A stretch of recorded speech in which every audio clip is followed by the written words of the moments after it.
दो चीजें मैंने जो है ना डॉक्टर साहब की गुफ्तगू से मैंने निकाली हैं। एक तो ऐसा नहीं हो सकता कि आप एक ही सियासी जमात को टारगेट करें। दूसरा, ऐसा नहीं हो सकता कि जब आपका दिल करे तो फिर इलेक्शन हो या आपकी मनमानी से सिस्टम चले। ये दो तवीलें हैं। और इसके अलावा मतलब जिस तरह उन्होंने कहा जी हमें ही जो है वो मुख्तलिफ जगहों पे हमारी वजह हमारे लिए JIT व्हाट्सएप पे बन गई और उसके बाद इमरान खान साहब को भी कह दिया गया आए हम आपके लिए जो है वो इस पिटीशन को पुटअप करते हैं। तो सर ये सारी तावीलों के बाद तो बेसिकली केस जो है जो सेनेटर साहब ने बनाया है वो ये है कि जनाब अदलिया ने हमारे साथ बहुत जुल्म किया है। सर कितनी जस्टिफाइड है ये आर्गुमेंट? देखिए, पहली बात तो यह है कि इस वक्त किसकी मर्जी चल रही है और हो रहा क्या है, किस पार्टी के साथ क्या हो रहा है। आज पाकिस्तान तहरीक इंसाफ के कारकुन लाहौर से लापता हो रहे हैं। अजहर मशवानी का अभी तक किसी को नहीं पता। और इसमें जो परेशान कुन चीज ये है मंसूर भाई कि बहुत सारे सीनियर सहाफी इस तरह की खबरें दे रहे हैं कि जनाब उसने ये भी उगल दिया, वो अकाउंट भी चला रहा था, वो इदारों को टारगेट कर रहा था। भाई वो तो लापता है, आपको कौन बता रहे हैं? BBC रिपोर्ट कर रहा है कि वो लापता है, सहाफी हमें खबरें दे रहे हैं कि उससे ये चीजें निकल आई। तो ये बड़ी परेशान कुन सूरत हाल है। दूसरी बात, जहां तक इदारों को और का भी जिक्र हुआ, अभी आप ये बताएं अतर भाई, ये बताएं किसने रिपोर्ट किया सर? ये मुख्तलिफ लोगों ने अपने व्लॉग्स में भी किए हैं, ट्वीट्स भी हुई हैं। मैं किसी का नाम नहीं, कोई एक शख्स नहीं, बहुत सारे वो पूरी आपको ट्वीट्स भाई नाम तो बताएं ना। मैं नाम किसी का नहीं लूंगा, वो यार उसके इतने तगड़े सोर्सेज हैं। नहीं वो ये आपको मैं बाद में नाम बता दूंगा, पर जो है ये आपको नजर आ जाएगा। अच्छा मैसेज कर दें, ये बात करें, पर मैं तो ये मैसेज कर दें, मैं इसमें देखूंगा।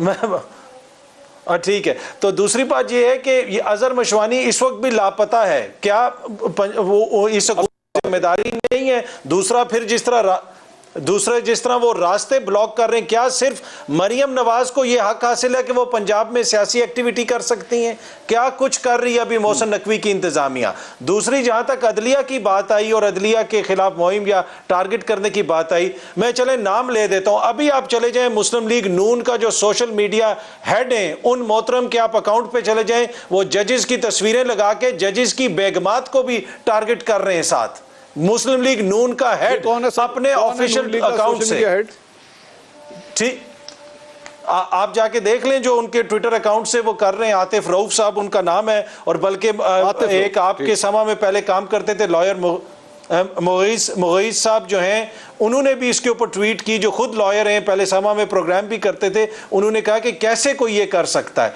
तो जनाब ये तो यहाँ पे ऑफिशियली ये वो अकाउंट्स हैं जिनको मरियम फॉलो करती हैं, मरियम रीट्वीट करती हैं। वहां से ना सिर्फ जजेस की बेगमात को टारगेट किया जा रहा है।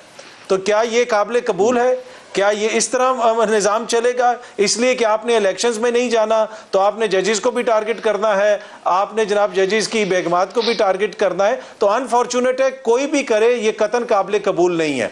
बात वही है कि जब आप आइन और कानून को नहीं मानेंगे, इलेक्शन से फरार इख्तियार करेंगे। आप इलेक्शन कमीशन को जिस इदारे ने जो तौजियात पेश की हैं, इलेक्शन कमीशन को चाहिए कि जाके सुप्रीम कोर्ट को बता दे, और जो सेक्रेटरी फाइनेंस है, सेक्रेटरी दिफा है, या जो सेक्रेटरी जो दाखिला है, जो भी है, वो खत लिख के सुप्रीम कोर्ट को भेज दें। ये बड़ा कंसर्निंग पॉइंट है ये अतर भाई, बड़ा एक कंसर्निंग पॉइंट आपने, चूंकि आपने कहा जजेस की बेगमात को जो भी टारगेट किया जा रहा है। मेरे ख्याल में क्या ये कल से नहीं कहानी शुरू हुई? ये जो शाहिद मेतला साहब का एक वो आया है, इंटरेक्शन आया है जनरल बाजवा के हवाले से, जिसमें उन्होंने कोट किया है कि जी चंद जजेस और उनकी बेगमात के हवाले से उन्होंने चंद डिटेल्स उसके अंदर लिखी हुई हैं।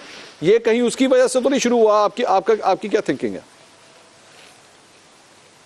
देखिए, किसी चीज की वजह से भी हो, अगर कोई फैसला है और उसकी वजह से आप जजेस को टारगेट शुरू कर दें, और या फिर कोई सहाफी कोई बात कर दे और बाद में जनरल बाजवा कहें कि मैंने तो कोई इंटरव्यू नहीं दिया, जनरल बाजवा तो कह रहे हैं मैंने तो कोई बात ही नहीं। तो मसला ये है ना कि इस तरह करके आप पहले ये इदारों के हवाले से एक जहन बना के बैठे हुए और आप इदारों को टारगेट कर रहे हैं। कोई भी किसी भी चीज के ऊपर क्यों टारगेट किया जाए उसको, किसी भी मोजिज शख्स को या किसी भी इदारे को? तो ये परेशान कुन चीज़ है कि इन लोगों को कौन टारगेट कर रहा है, किसके कहने के ऊपर कर रहा है, क्या वजह है कि ये सारी जो शख्सियात हैं इनको इस तरह टारगेट किया जा रहा है। मैं सॉरी वो देख रहा हूँ कोई चीज़ें जो ये मेरे सामने जो आप पूछ रहे थे कि मुख्तलिफ जो अकाउंट्स वगैरह हैं जहाँ से ये चीज़ें चल रही हैं। चलें आप इतनी देर देखिए, मैं दोबारा आपके पास आता हूँ। मैं मुनीब भाई से ज़रा सवाल करना आप डॉक्टर साहब देना चाह रहे हैं? Chief please go head. दीजिए। मैं सिर्फ ये कहना चाहता हूं कि देखें जी, जिस तरह काजी फायज ईसा और उनकी बेगम को टारगेट किया गया, हमने तो किसी जज को टारगेट इस तरह नहीं किया ना, हमने किसी मजिस्ट्रेट को धमकी नहीं दी। और ये जो कल इंटरव्यू आया है जनरल बाजवा का, उसकी वजह से क्या कहते हैं ये सारी जो बात कर रहे हैं अतर भाई, ये उसकी वजह से क्या कहते हैं ये सारी जो चल रहा है और सारे जो आ रहे हैं मामलात और उसके ऊपर ट्विटर के ऊपर और सोशल मीडिया पे, ये उसकी वजह से आ रहे हैं। और शाहिद मेतला जो है वो एक ऑनरेबल जर्नलिस्ट है, मैं उसकी बात पे ट्रस्ट करूंगा।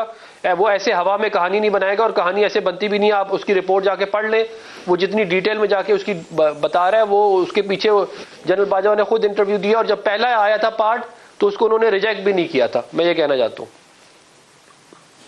अच्छा, वैसे इसमें मंसूर भाई मैं एक चीज ऐड कर दूं, छोटी सी चीज अगर मैं ऐड कर दूं, एक मिनट, थोड़ी सी इंफॉर्मेशन जरा गलत है यहाँ पे।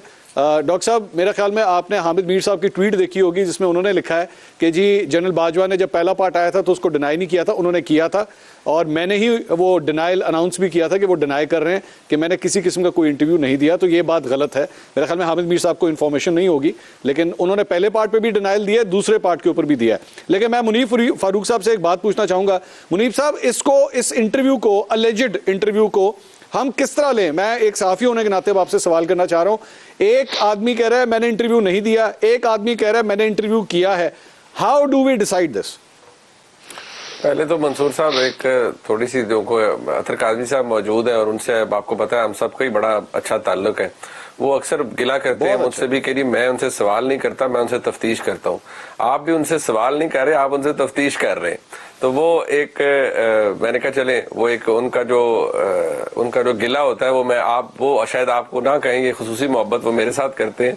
मैंने कहा मैं उनकी तरफ से आपको भी ये गिला कर दूं कि आप भी उनकी तफ्तीश कर रहे हैं। दूसरी बात ये है कि देखिए, अब बाजवा साहब ठीक है, मोहतरम है, लेकिन बाजवा साहब को मेरे ख्याल में वो जो मेतला साहब ने रिपोर्ट किया या जो भी उन्होंने लिखा है, जो भी उनका इंटरेक्शन था, it is not a made up story यार। At the end of the day हम सारे इतने कोई भी तो इतना कौन ज़हन तो नहीं हो सकता ना कि ये पूरी कहानी उन्होंने कहीं बैठ के घर में उनको ख्वाब आया रात को और उन्होंने कहीं लिख डाली मेतला साहब ने। ऐसा तो नहीं हो सकता। He must have interacted with Bajwa साहब एट सम पॉइंट या किसी जगह पर, I don't know where, but ठीक है, दैट इज बाजवा साहब राइट कि आज जनरल बाजवा साहब फरमा रहे हैं कि नहीं मेरा तो कोई इंटरेक्शन नहीं है और मैंने कोई इंटरव्यू दिया भी नहीं है। मुमकिन है उन्होंने इन कॉन्फिडेंस कोई मेतला साहब को बातें वैसे सामने कर दी हो तो मेतला साहब ने उसको फिर शक्ल ये दे दिया और फिर बाजवा साहब had no choice but to deny it. जैसे आपने भी कहा, उनका डिनाइल पहली दफा ही आ गया था। बट एक मैं सिर्फ ये कहूं कि जो उस तमाम इंटरेक्शन के अंदर से निकलती हुई या ऊज आउट होती हुई बदबू है, ताफुन है उस वक्त के सियासी हालात का, वो उससे ये जाहिर होता है कि ये कितनी स्कीम के तहत और कितने खास हालात क्रिएट करके एक चीज को बनाया गया और फिर एक पूरे टाइम को चलाया गया। बदकिस्मती से, जैसे मैं कहता हूं कि इफ्तिखार चौधरी साहब बतौर चीफ जस्टिस, उनका दौर बहुत हमारी अदलिया के लिए डैमेजिंग था।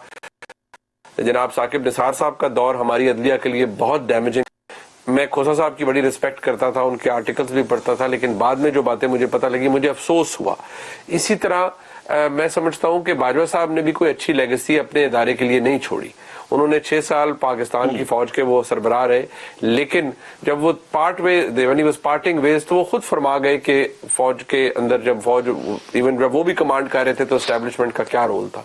लिहाजा हिस्ट्री तो उन्हें अच्छी तौर पर जज नहीं करेगी और हिस्ट्री उनके खिलाफ बहुत सारी बातें करेंगी। मैं यही कहूंगा कि ठीक है, उनका डिनाइल आ गया। Being a journalist we have to air the fact that he has denied everything that is reproduced in that interview और और नरेशन।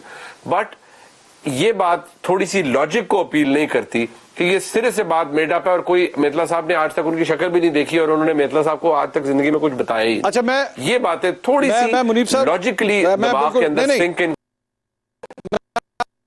आपको बताता हूं सर, मैं आपको बताता हूं ना मुनीब भाई, वो मेरी जो सोर्सेस से मेरी जो बात हुई है ना, वो ये कह रहे हैं कि जी मेतला साहब के साथ मीटिंग हुई है, इसमें कोई शक नहीं है। मीटिंग कहां हुई है इसमें तजाद है। मेतला साहब कहीं और बता रहे हैं मीटिंग हुई है, मीटिंग एक्चुअली कहीं और हुई थी। बिल्कुल मीटिंग हुई है। अच्छा, लेकिन जो मीटिंग हुई है उसमें कौन सी बातें जो थी वो ऑफ द रिकॉर्ड थी, कौन सी बातें ऑन द रिकॉर्ड थी, जितनी डिटेल से सारी डिस्कशन जो है वो जारी है, डेट बाय डेट अगर आप नोट करें, और आप सही कह रहे हैं, मैं आपकी बात से एग्री करता हूं कि ये जब तक कोई रिकॉर्डिंग ना हो तब तक इतनी डिटेल, माइन्यूट डिटेल्स जो है वो सामने नहीं आ सकती।